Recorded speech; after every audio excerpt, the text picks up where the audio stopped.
طب احنا حابين نرحب بس الاول بداش فن في راديو 90. ارحب بداش فن. ما تعيدش الكلام يا محمد، قول كلام تاني. حاضر. يلا. حابين نرحب بداش فن في راديو 90 واللي شجعنا على الاغنيه ديت بابا كان دايما بيشجعني.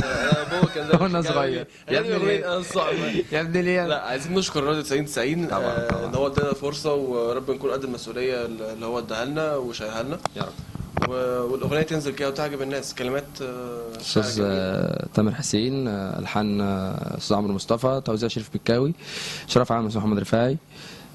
واحب اوجه بس حاجه لراديو 90 وقناه سي بي سي، هم المنتجين الاغنيه، وطبعا دي حاجه انا فخور بيها جدا، وان شاء الله باذن الله دايما دايما دايما كده هتلاقوا الاحسن والجديد بقى والحاجات الحلوه ان شاء الله. والحصري دايما في راديو 90 ان شاء الله.